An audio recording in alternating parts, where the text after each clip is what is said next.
ஒரு பிள்ளையை பெற்று எடுக்கணுமானா பூலகத்து தாய்மார்கள் தவம் இருந்து ஒரு பிள்ளையை பார்க்கணுமானா 10 திங்கள் ஆகும். 10 திங்கள் என்பதுவே 10 மாதம் என்று சொல்லுவார்கள். 10 மாதங்கள் 300 நாள் திகழ்ந்து பிறக்கும் பிள்ளையே பூலகத்திலே அரை முறையுமா கையும் ஊனமா பிறக்கு. நீ 8 நாளுக்குள்ள பிள்ளை கேட்டா நான் எப்படி கொடுப்பது? ஆண்டவா, நீங்க என்ன செய்வீர்களோ ஏது செய்வீர்களோ எனக்கு தெரியாது. கண்டிப்பாகவே எனக்கு 8 நாளைக்குள்ள ஆண் குழந்தை வேணும் என்று கேட்டபோது அப்ப ஆண்டவனாகிய பகவான் சொல்லுகின்றார், நீ கேட்டபடியாக 8 நாளைக்குள்ள உனக்கு ஆளன் இல்லாத ஆண் குழந்தை வேண்டுமானால் பூலோகத்து தாய்மார் தவம் இருப்பதை போல பார்வதி நீயும் தவம் இருக்க வேண்டும். ஆண்டவா, தவம் இருக்கணுமானா நான் எங்கே தவம் இருக்க வேண்டும் சொல்லுங்க. பார்வதா தேவி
கைலாசவாசலில் வடக்கு கோட்ட வாசையிலே வந்து 1000 கால் மண்டபத்தில் 1000 சரவிளக்கு எரியும் பார்வதி.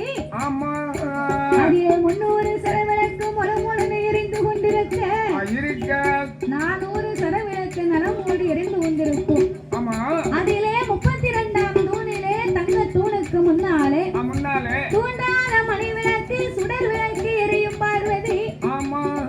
அந்த மணி விளக்கு முன்னால் மண்டி போட்டு நீ மடியேந்தி நின்றையானால் கண்களை மூடி கடவுளை நினைத்தையானால் 3 பொறி முத்து பொறி முழு முழுவென்று விழுகும். சேர்த்து பிடித்தா உனக்கு சிசுவு வந்து பிறப்பான், கூட்டி பிடித்தா உனக்கு குழந்தை வந்து பிறப்பான். போயிட்டு வா என்ற ஆண்டவன் வழி அனுப்பி வைக்க பிள்ளையின் மீது உள்ள ஆசையை கொண்டு அந்த பேரழகியான பார்வதா தேவி எங்கே வருகிறாள் தெரியுமா? ஐயா, நாளான நாளையிலே வெள்ளிக்கிழமையிலே குளித்து வெள்ள நீராடி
வருவதை கண்டு அந்த ஆண்டவன் கைலாசமா மலையிலே என்ன செய்கின்றார்? அவர் என்ன செய்கிறார் தெரியுமா? பார்வதிக்கு